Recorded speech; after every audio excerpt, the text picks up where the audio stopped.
Hey everyone, welcome back. Let's dive straight into something that could really impact your wallet soon.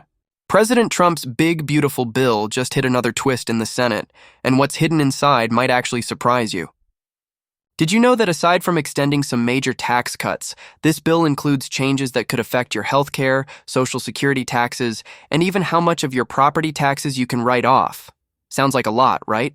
But stay with me. By the end of this video, you'll know exactly what's changing, what might stick around, and how it could all shake up your budget, whether you're working, retired, or just trying to keep up. So let's start with the 2017 tax cuts. Remember how those were supposed to expire soon? Well, under this plan, they're staying put, and for many families, that means those lower tax rates will stick around longer. The standard deduction's going up too, which means more of your income stays in your pocket before taxes even kick in. Not bad, right? But here's where it gets a little complicated. That same bill trims down some other breaks you might be relying on. For example, if you live in a state with high property or income taxes, think California or New York, brace yourself. The Senate wants to cap the SALT deduction back at $10,000. So, if you're a homeowner, that means you might not be able to write off anything above that limit. If you're nodding right now thinking, that's me, drop a yes in the comments. I want to see how many of you this could actually affect. Now let's move to something a lot of folks really care about, Medicaid. Here's where things get even more surprising. The Senate's proposal includes deeper cuts than the House version. If you're a parent or caring for aging parents, this matters. There's talk of stricter work requirements, meaning more paperwork, more check-ins, and the risk of losing coverage if you don't meet the deadlines. Rural hospitals are already raising red flags, saying these changes could hit them even harder. But while Medicaid gets trimmed, seniors might catch a break.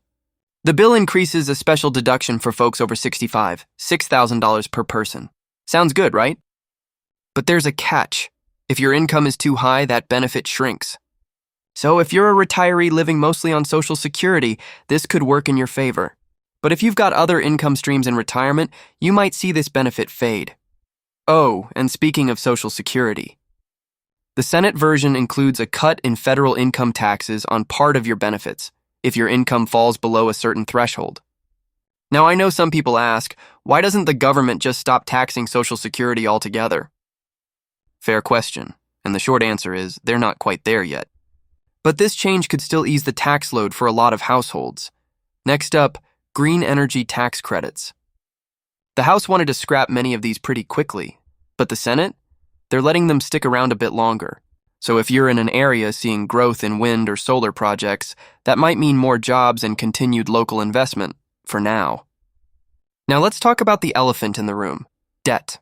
Even with all these trims and cuts, official estimates say this plan could still add around $2.5 trillion to the deficit over the next decade.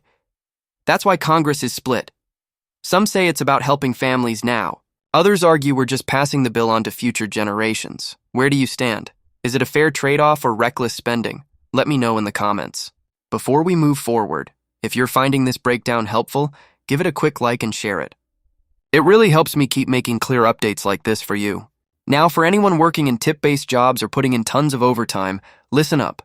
This bill includes a provision that could make tips and overtime up to certain limits tax-free for a few years. So if you're a server, bartender, or working extra shifts, you might take home more of what you earn, no strings attached. Just remember, there's paperwork involved.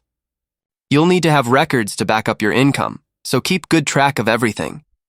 And here's one more twist that's flying under the radar, car loan interest. If you're planning to buy a car in the next few years, the interest on that loan could become tax deductible again, up to $10,000. That's not something we've seen in quite a while.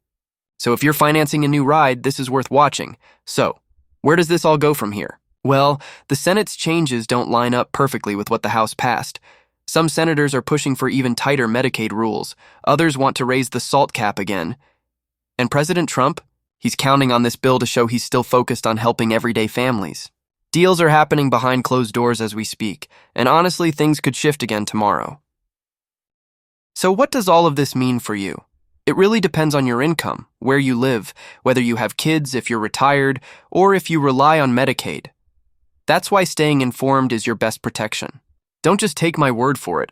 Talk to a tax professional if you think any of this might impact your household. And if this video helped clear up even one thing for you, go ahead and tap that like button. Subscribe if you haven't already, and share this with someone who might benefit. Also, tell me in the comments. Do you think this big, beautiful bill helps you more or less than you expected? Thanks so much for sticking around to the end.